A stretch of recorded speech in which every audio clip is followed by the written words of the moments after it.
Hi, everyone. Thanks for coming out. My name's Tom. I'm with Takamine Guitars, and I'm here with Jake Allen, all the way from Michigan. Fabulous player, fabulous gentleman. Any rate, we're here to talk to you about Takamine this night, and I think we're going to let Jake just start it out with a tune here, and then we can get underway. Take it away, Jake.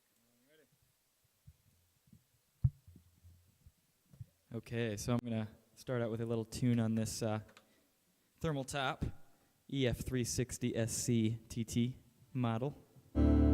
This is one of the new bake top models, so they actually put the top through a process of heating it up to make it kind of open the cells of the wood and emulate that it's been around for a lot longer than it actually has. So some kind of interesting new technology. Here's a tune called Slappy Thang.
Jake was playing here on, this is a new guitar we just got in.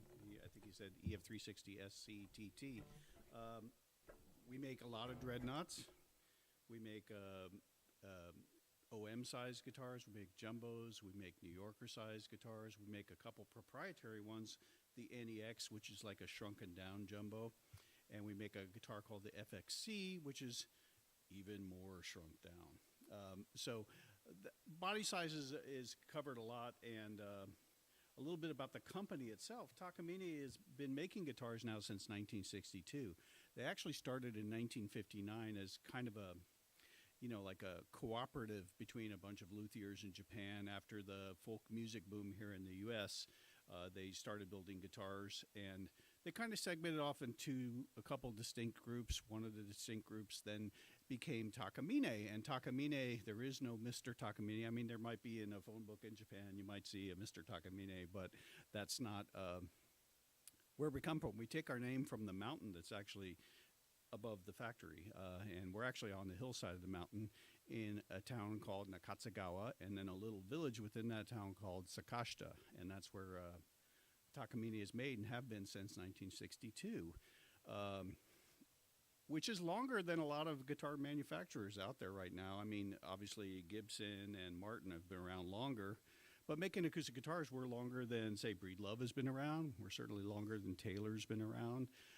So we've been doing it a while. And how many of you own a Takamine? Anybody? Okay, when did you get your first Takamine?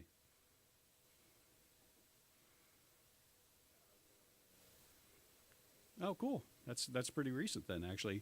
Anybody older than that? When did you get your first?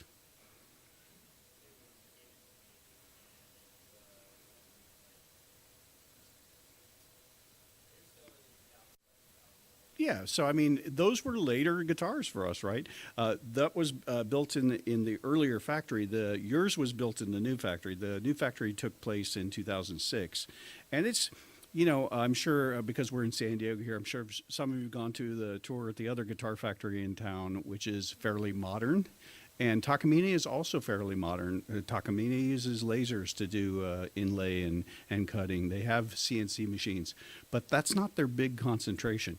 Concentration of any guitar company really is sound. Let's make the best sounding guitar. We do things a little differently some than a lot of companies do. We use a lot of hand techniques where a lot of more modern factories don't, but we feel it's because, hey, it's the way we know it, and it's good.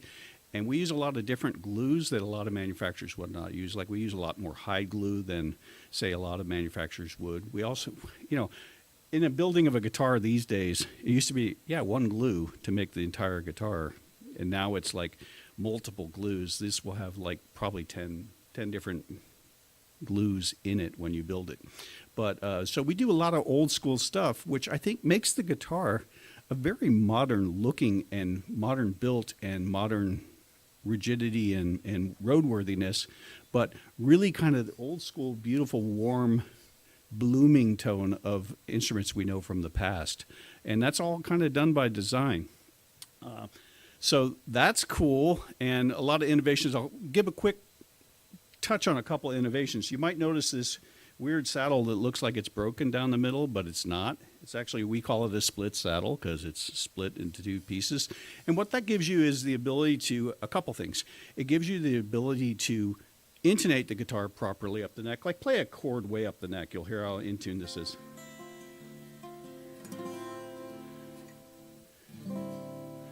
So intonation is exceptional because of that. But the other thing that's nice about it is it really divides the problem areas of piezo pickups one from the other.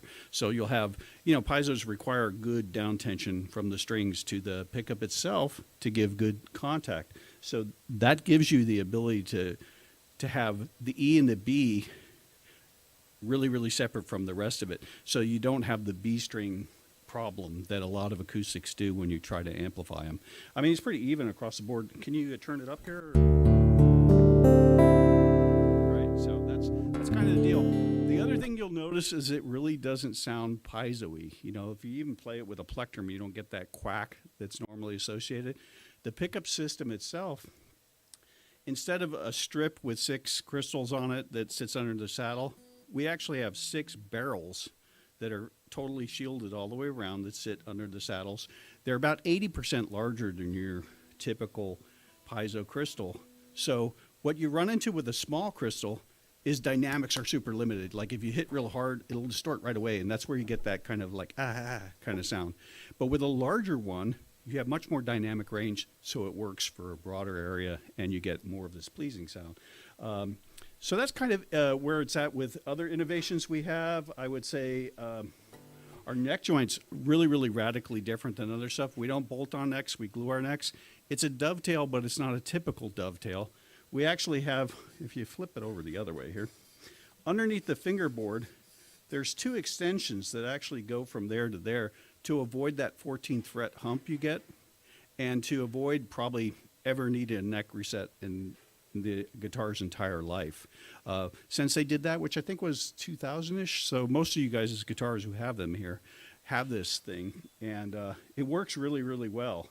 Other innovations, of course, the preamp systems and stuff like that.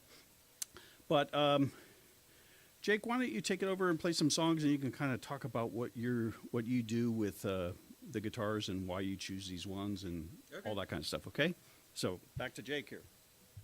Okay, I'm gonna switch guitars actually real quick here. Pick up my one of my favorites.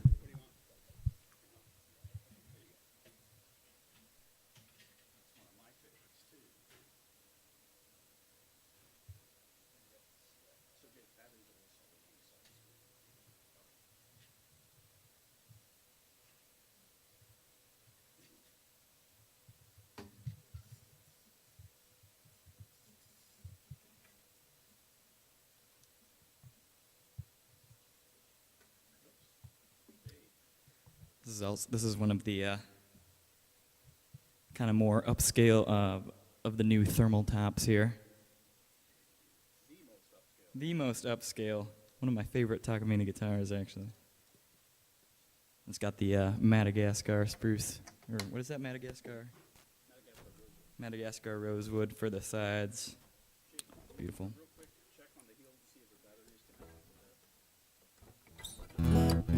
Should be good.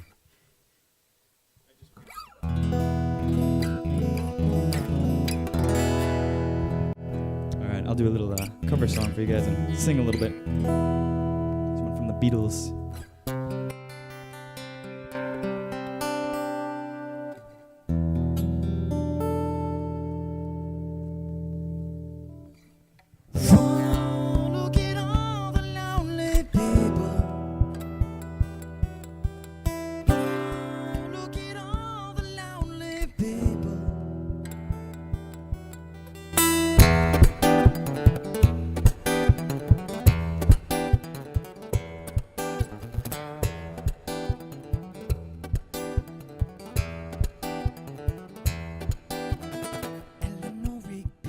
Picks up the rice in a church where a wedding has been. Lives in a dream. Waits at the window, wearing the face that she keeps in the jar by the door. Who is it for? All the lonely people. Where to they all come from? Where do they all belong?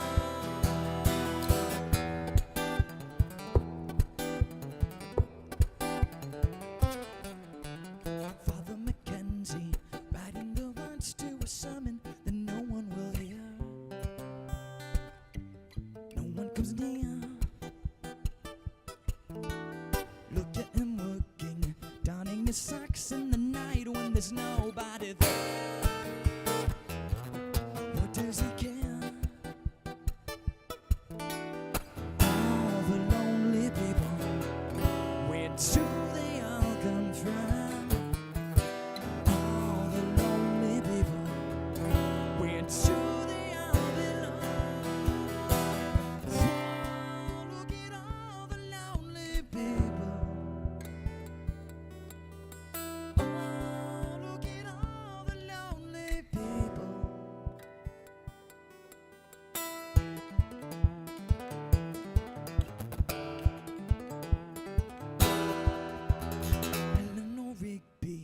Died in the church and was buried along with the name. Nobody came. Father Mackenzie wiping the dirt from his hands as he walks from the grave. No one was saved. All the lonely people, where do they all come from? All the lonely people, where do they all belong? All the lonely people, where do they all come from? All the lonely people, where do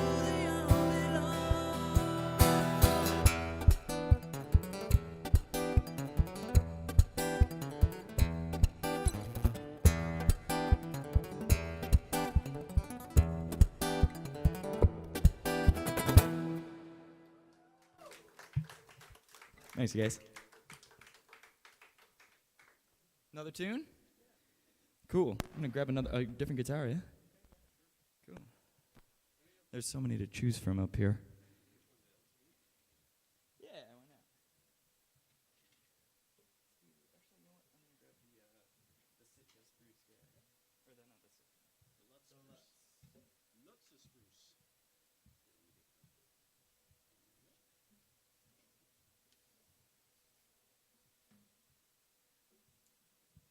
So this is the EF7M LS, which is a Lutz spruce. This one doesn't have a little thing on it. I might have to sit down while I play this one. All right. It's been a while since I've done that. Okay, so this one has this is one of my favorite acoustic sounding Takamine guitars. Also sounds great plugged in, but it just has this really loud warmth and size to it. It's just kind of unreal. Yeah, please tell them about this a little. You know, most of the acoustic guitars that we make either have red cedar, which is from Washington area, or Sitka spruce, which is surprisingly also from Washington, Canada area. This is called Lutz spruce, and it's what we refer to as a hybrid spruce. So the benefit of Sitka spruce is that it's stiff, but not too stiff, so it's a little forgiving. It's really common. It's what most acoustic guitar tops are made out of these days. Pretty much readily available, and a good forgiving wood. If spruce is too stiff, it ends up sounding brittle and harsh, but it's also really loud, like your Adirondack spruce. If it's too soft, like Canadian spruce or Engelmann spruce or stuff like that, actually bridges more into the cedar range and actually starts sounding warm and less snappy and more of almost a cedar sound. So Lutz spruce is interesting because in northern, from northern Washington into Canada, well, I'm doing this kind of backwards because it should really be more like this for you guys. So from Washington, like above Seattle and, that area, up into the Canadian, I guess it would be the Rockies, not the Rockies, but whatever the mountains are up there. It gets into the higher elevations, it becomes Canadian spruce, which is real similar to Engelmann. Now, in the in-between area, it hybrids. So they cross-pollinate, and you get a wood that actually is really similar to old-school, old-growth Adirondack spruce. And it's not as aggressive, but it's still pretty aggressive. And you can get a lot of volume out of it, but it's still more forgiving like Sitka. It's kind of almost... unicorn miracle spruce. So that's kind of the deal with it. And it also has that really white look of Canadian spruce. So it's a cool looking wood as well, but I'll just shut up and let you hear it. That's the thing.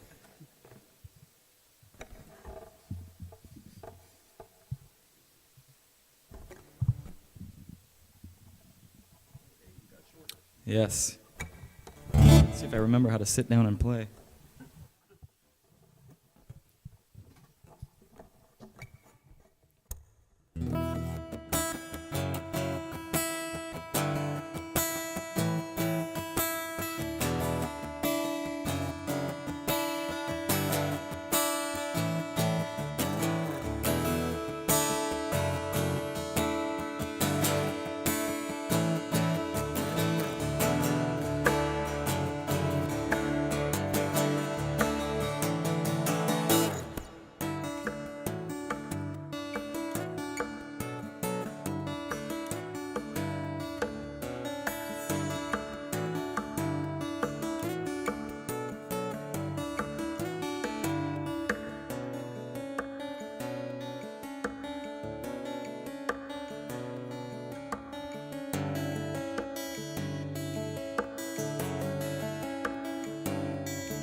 Thanks, guys.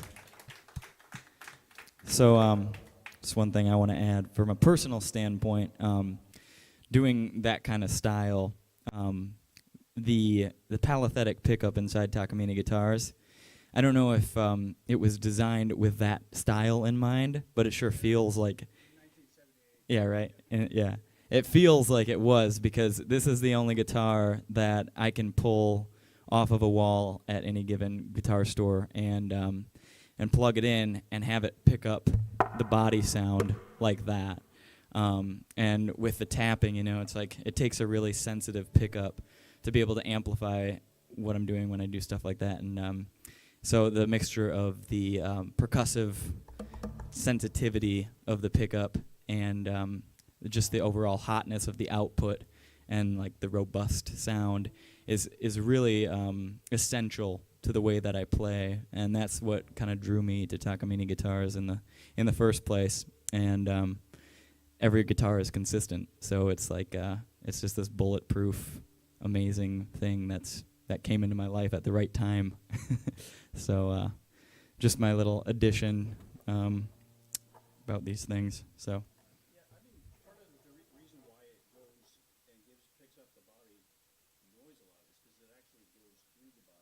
Yeah. Sitting inside the bridge, actually goes through the bridge and then clamps on either side from the top. So you're getting vibration from the strings, which is what most piezo's do, but you're also picking up the vibration of the top of the guitar.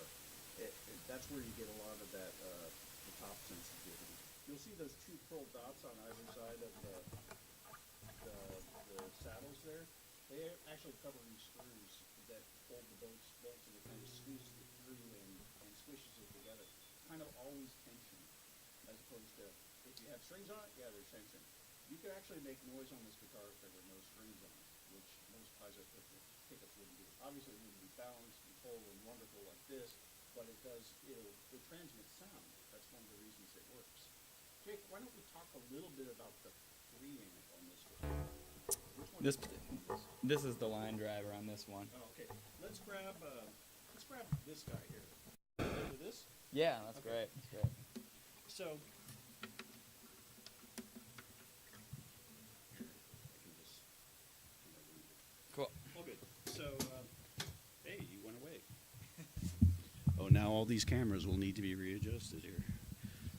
So, at any rate, this is the CTP3 cool tube preamp. Now, you may have heard about the cool tube. Maybe you know about the cool tube. Maybe you don't know about the cool tube. You will now.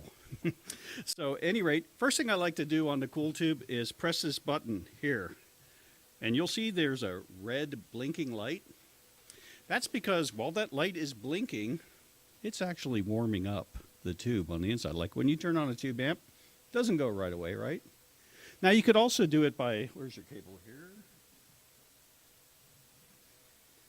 By plugging it in starts it up too, but say you have 3 guitars on stage and you want to make sure that they're right.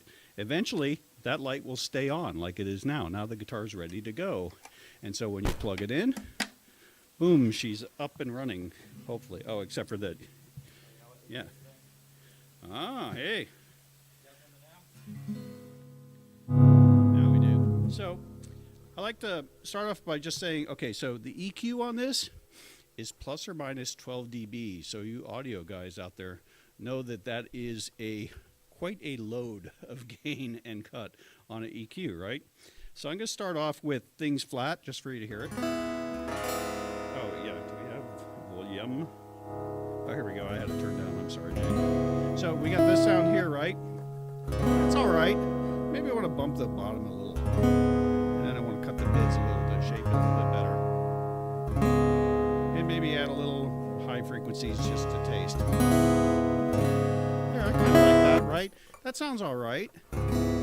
Now, this tube knob here blends in a sidechain tube mic preamp. And listen to what it does.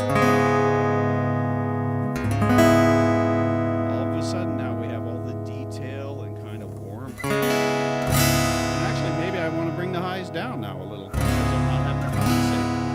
And hey, I'm doing this right in front of a monitor, and it's pretty loud.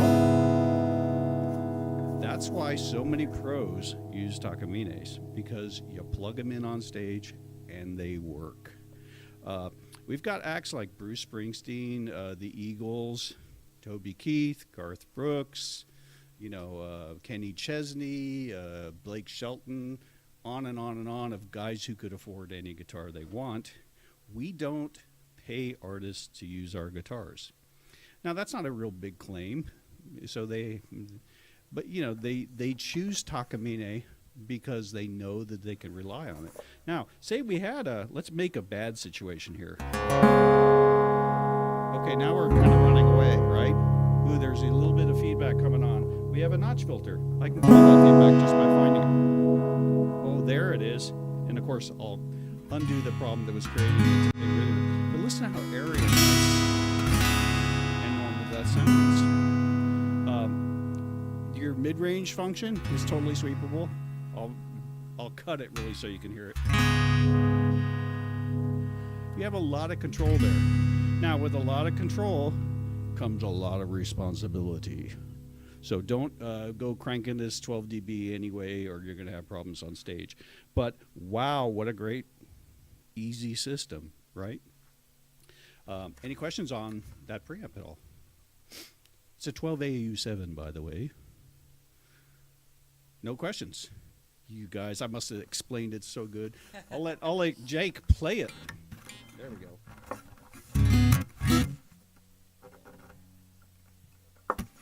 Yeah. Okay. So I've actually been playing this exact guitar for the last, about 3 months now? Yeah, and this is like a New Yorker size guitar, so it's almost like a parlor size. And it's like, it's one of those guitars that you sit down on the couch with and you feel like you could just sit there very comfortably for hours, but then you take it and plug it in on stage and it's just like, whoa, it's like a crazy, awesome live guitar too. So I'll play one of the tunes that I've been playing on my model of this guitar here.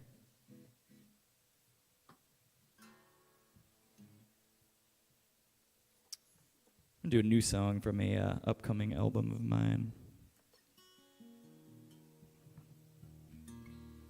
This one has a little bit of looping at the end too, so in case you guys are wondering where the full band is coming from.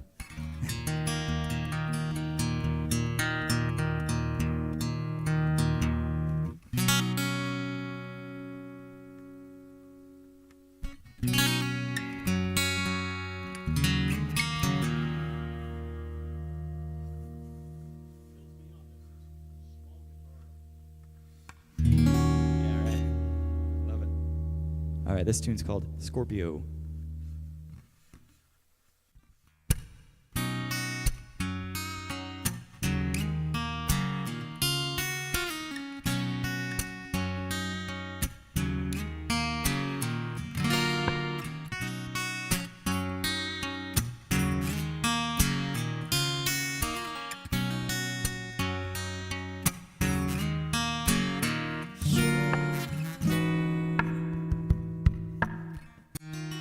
Took the letter book from the shelf to see if I could write myself into the arms of grace again.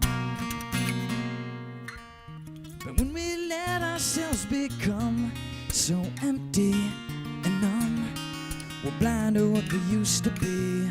Words spoken, turned to dust. Silence, maybe you're better without me.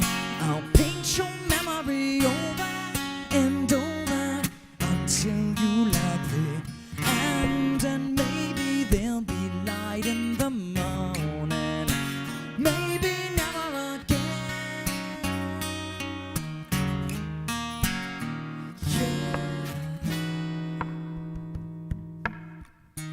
I turn the hourglass within me, standing at the edge of the mystery. I waited for infinity.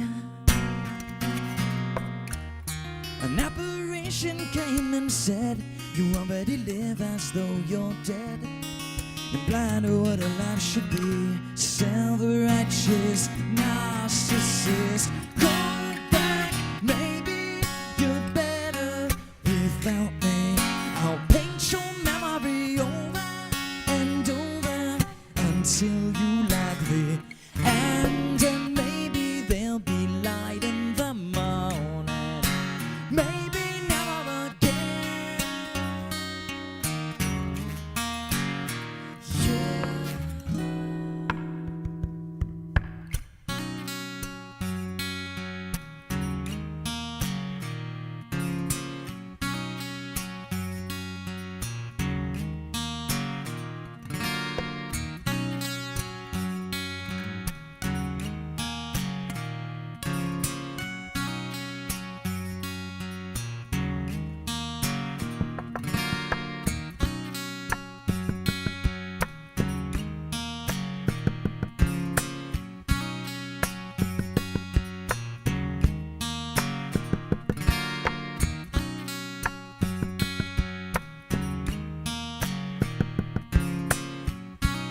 Thanks, you guys.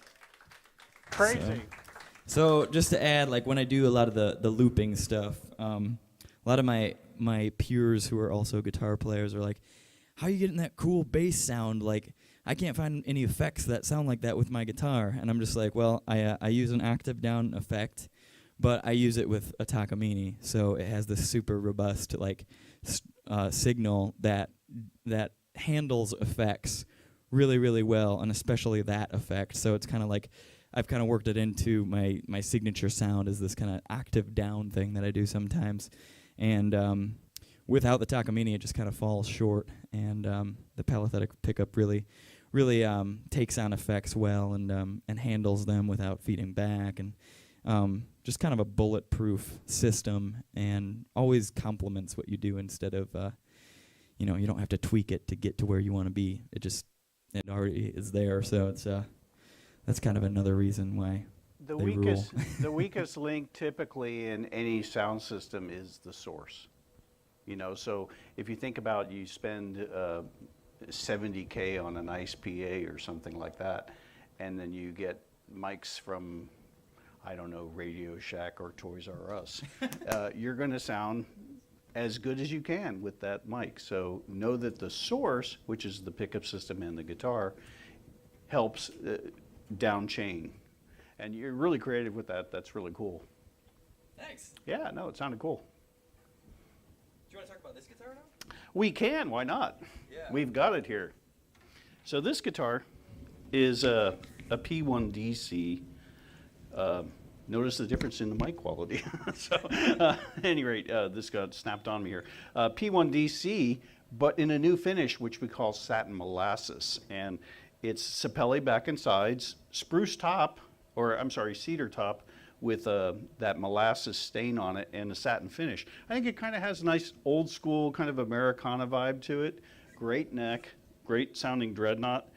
Really, for a Japanese-made guitar, relatively inexpensive and super good value. So you want to give that a whack, or yeah, sure. I only asked because I want to play it. This is the first time I've seen this guitar. I think I might have saw it at NAMM briefly, but Have guitar envy, is what you're saying, right? yes, Yeah. exactly. Okay. It's like, what's that sexy dark guitar up there? That's beautiful. But Well, and the nice thing too, for the style that you play, satin finish sometimes can give a different sound. exactly. Yeah. Yeah, I like the New Yorker. I've been realizing because I've played typically gloss top guitars since I started playing, and I've actually never had a acoustic electric satin top, and I've always wanted to, because I've always wanted that kind of that Right. brushy on the snare sound. Right. So I'm like able to get that now with my New Yorker, and the palathetic picking up the body so well. It's like I can work that in as a new One more rabbit new hole brush, to jump down. so to speak. All right, so I'm gonna try another looping song for you guys. This seems like a good guitar for this tune.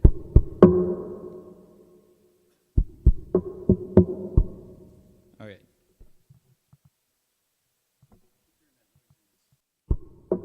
Is that what that is? Sounds like an owl.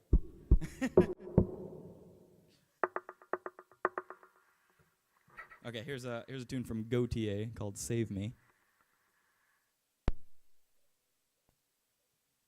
This is what I also call my my tap dancing song, because it's the most demanding on all of the effects changes.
running through all the options and the endings were rolling out in front of me, but I couldn't choose a thread to begin.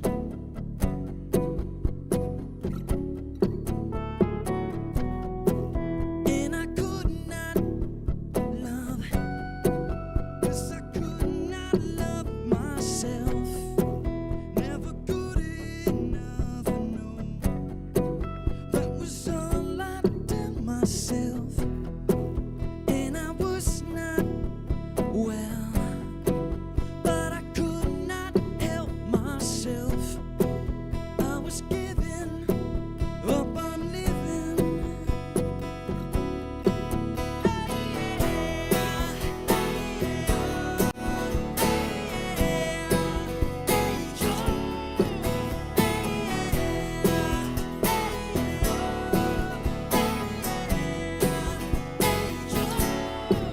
In the morning, you were leaving, traveling south again, and you said you were not unprepared.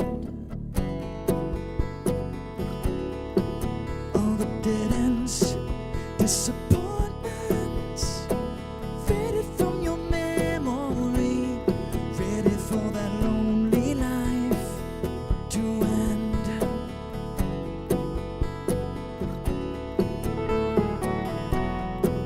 And you gave me love when I could not love myself, and you made me turn from the way I saw myself. And your patient love, and you helped me help myself, and you saved me, and you saved me, and you saved me.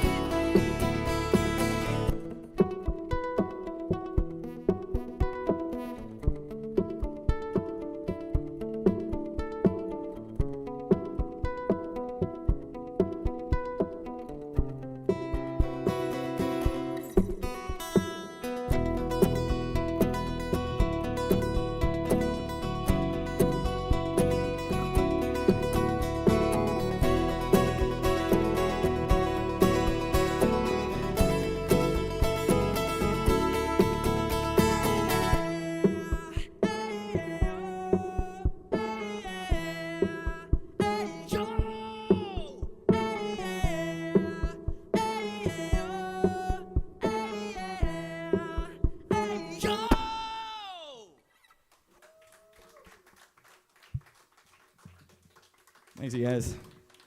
I worked up a sweat. How many of you guys do home recording? A couple of you?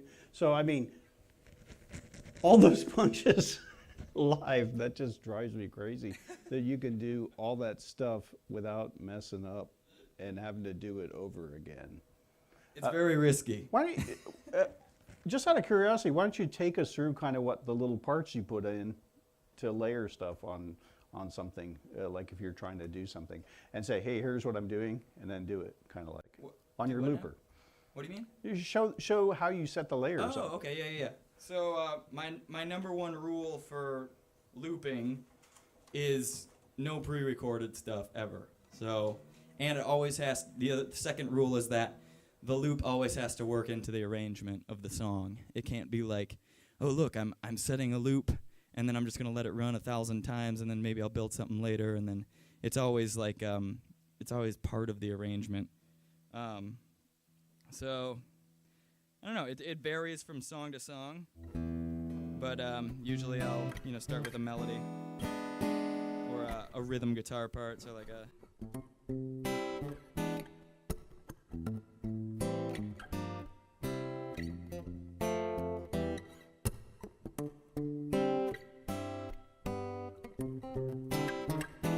And I'll loop it. Maybe fiddle over that a little bit.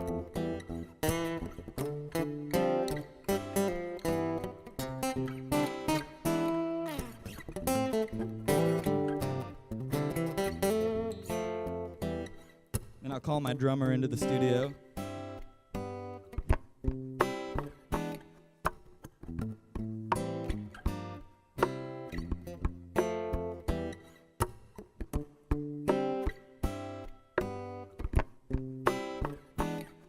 And then I'll get my bass player Clyde in here.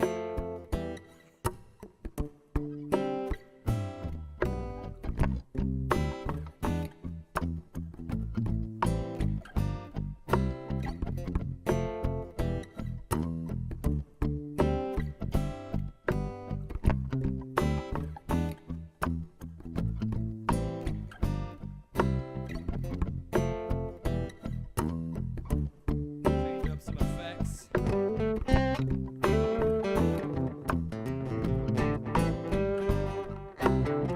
And I'm always mixing too on the fly. So volume switch always is a big part of it.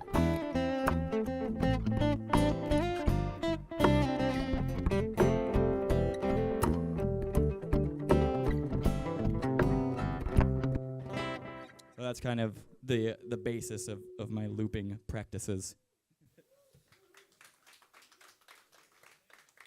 It's a good way to have a band without paying anybody. That's what I say.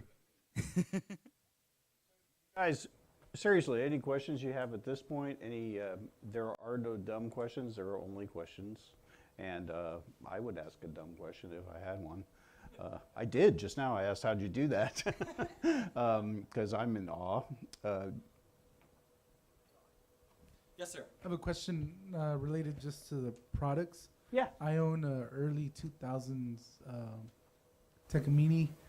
Over the years, gotten abuse and weather, and back then there wasn't that many around, at least where I would shop around. And yeah, I've had maintenance and work done on it, but it's been really bad work. Now I see you guys popping a lot more around. But I was wondering if you have suggestions as far as shops and even for parts. They really messed up my Where bone. are you right now? You're at Pitbull Audio, sir. Yeah. I think that they can help you here. Yeah. Yeah. Okay, because my bone's in really bad shape. I got it running 'cause I needed it for some gigs, but I had to get a bone from another manufacturer. It just happened to fit. I don't know the shape of my crystals. I don't know. Yeah, so, I mean, we stock at the ESP is the distributor for Takamine in the Okay. U.S. Yes. We stock pretty much all parts that are available. You know, I mean, if it's really old, 80's not that old, so we should have most of the parts available for that. And these guys can get them for you, that's for sure. And if you're curious as to what it is and you can't quite pinpoint it, they can call me, or we'll get you hooked up. Okay. That's for sure. It's in our best interest to make sure you're happy with your instrument so that you go out and buy another one. Yeah. And how different is that old system compared to? I came in a little late when you were speaking about it. Now you have the split. The split Bones saddle, there, yeah, yeah, I mean, split we still saddle. make the straight ones too. The pickup system itself hasn't changed since 1978 when we made the first one. So I think we made one little variable to the bass, but that would have been back in the 70s, so it's before yours. Probably if there's any issues with it being one louder than the other or something like that, it's a matter of taking a pencil eraser and abrading the bottom of the bass and the bottom of the things, and they'll fit in there. It's more of a connection issue than anything. The piezo crystals, it's really hard to break them. Yeah. Yeah. So, but I mean, yeah, we can get you situated for sure. Okay. Yeah. Right. And this is a good place to do that. They seem like they're on it. Okay. Thank you. Yes, sir. I can't count from here because my eyes aren't that good, but are any of those under 12 frets or are they all 14? This little New Yorker is a 12 fret. We make a few 12 frets. We make an OM 12 fret with a really deep body that was popularized by David Lindley, and it's all mahogany body with a tempered, thermal tempered top, and that thing is a cannon. That little guitar is just crazy loud, good, and I love 12 frets because they have that extra gushy warmth to them, you know. And that one is particularly I think a 1 7/8 neck. It's pretty wide too. But there's a variety of 12 frets we make, yeah. So esptakamine.com is the site to go to for the US stuff. There is takamine.com too, but that's the global site. I think it's pretty much similar information. Ours is maybe a bit more in depth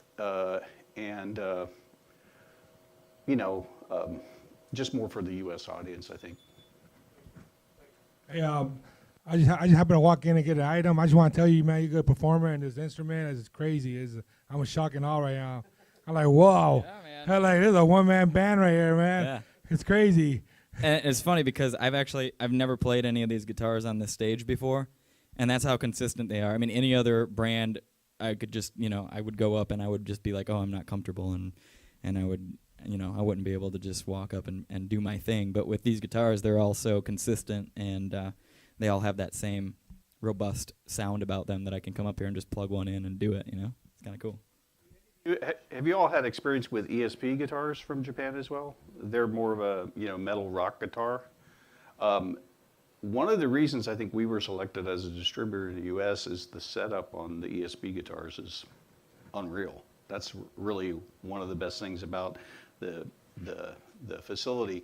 And a lot of companies, when they're distributor, will spot check lots. Like they'll get 20 guitars, and one of every 20 they look at and go, okay, this is good. So, or, ooh, we have problems here. Let's look at all these, right? Every guitar, even from the lower series, the G series guitars, on up to the, sorry, I'm sitting here talking. Come out from behind the curtain. Actually, I probably use this mic too, because it rings a little less. Yes, okay, good.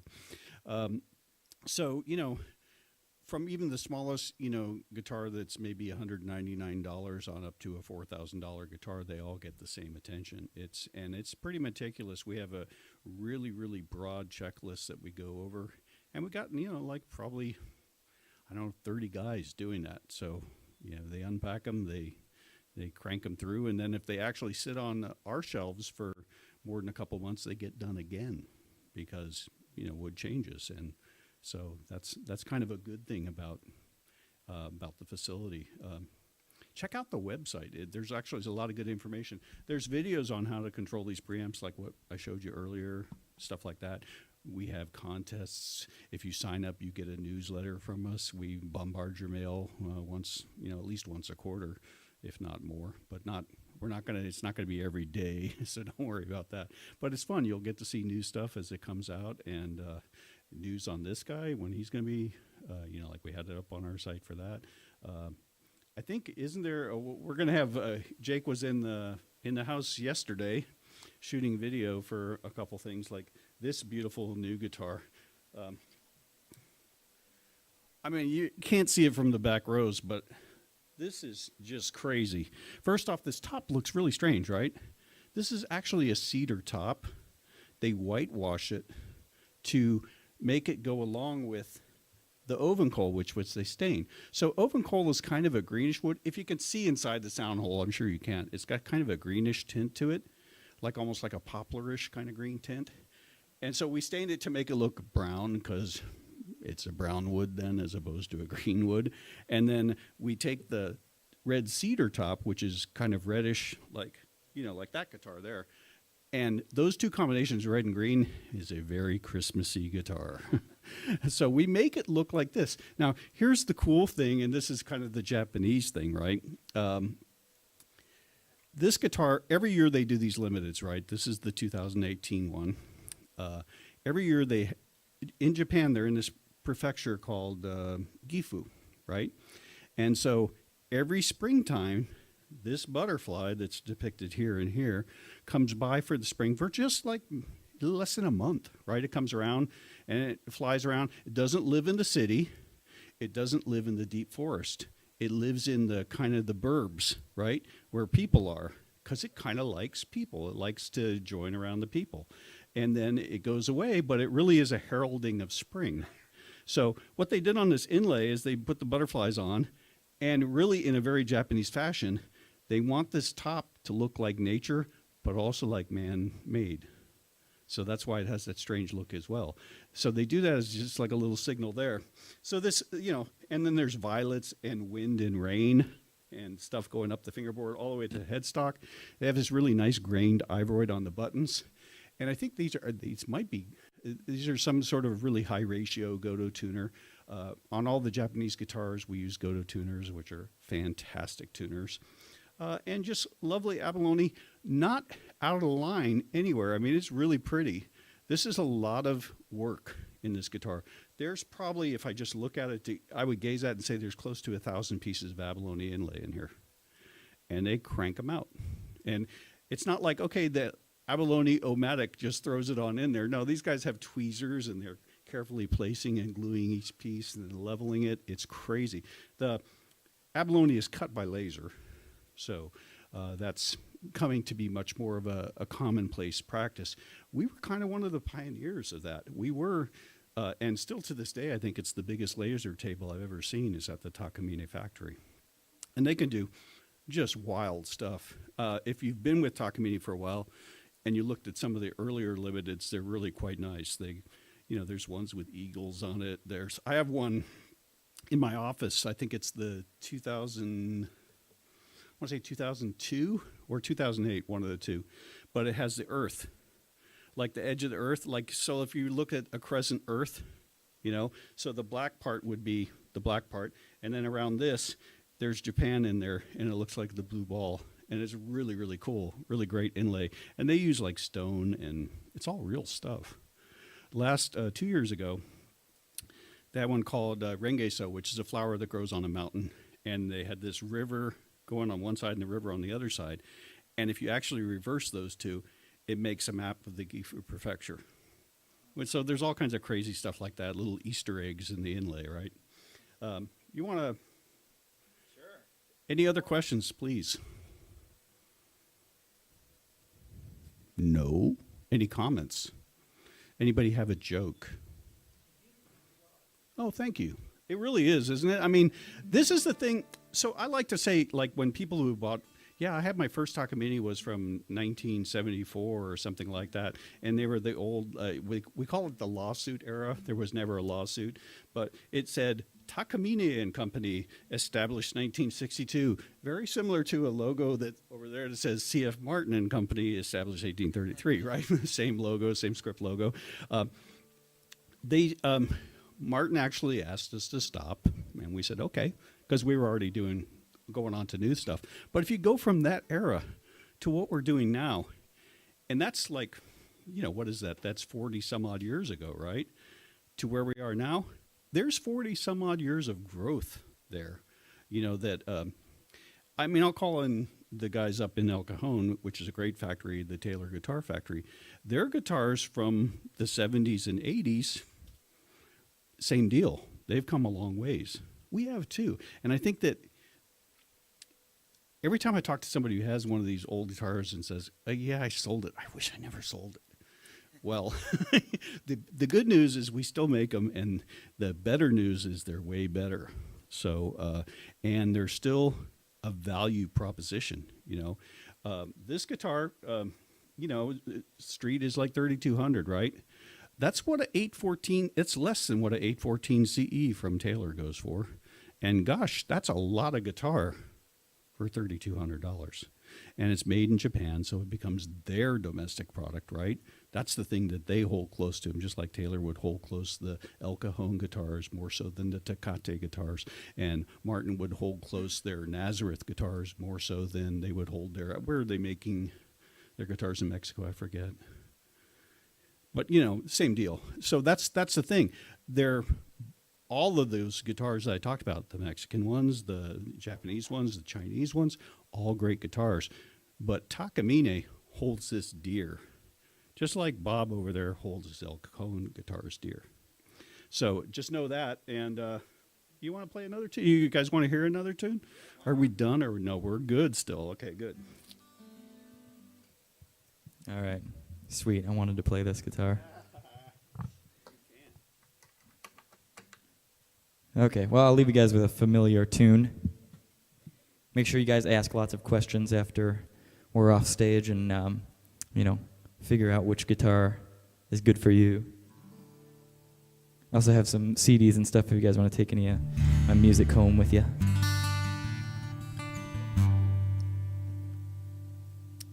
All right.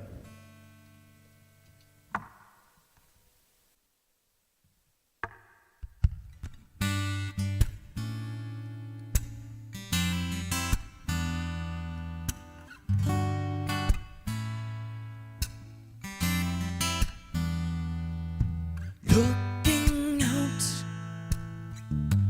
Across the nighttime, the city winks its sleepless eye. Hear her voice shake my window, sweet seducing sighs. Get me out into the nighttime, for walls won't hold me tonight. If this town is just an apple, then let me take a bite. If they say why, tell them that it's human nature. Why do they do me that way? They say why, tell them that it's human nature. Why do they do me that way? Reaching out to touch a stranger, electric eyes are everywhere. See that girl, she knows I'm watching. She likes the way I stare. If they say why, tell them that it's human nature. Why do they do me that way? They say she's giving in, be around. Why do they do me that way? I like living this way. I like loving this way.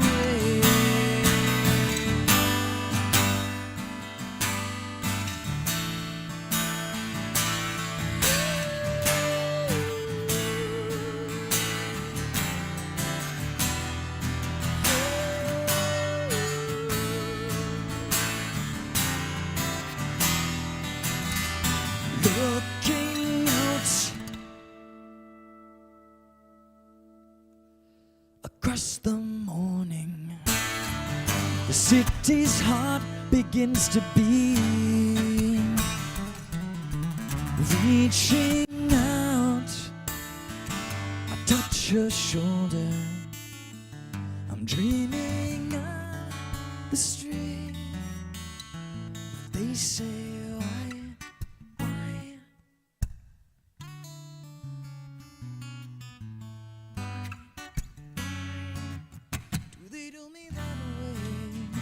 They say she's giving be around. Why do they do me that way? If they say why,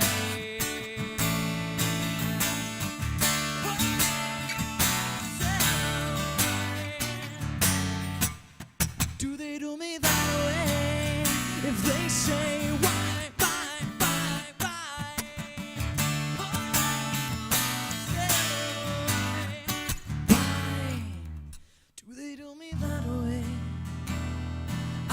Living this way.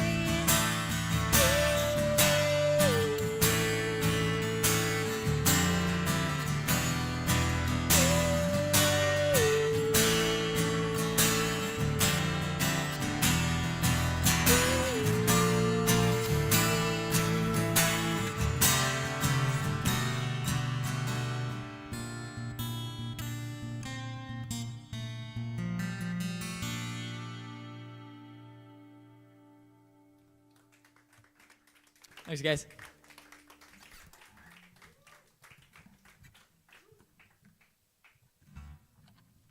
So that is it. Thanks for coming out. It's really fun to do these. It's really great to work with such a crazy, immense talent like this man. And thanks for you guys for showing up. Good times. Thanks. Mm-hmm.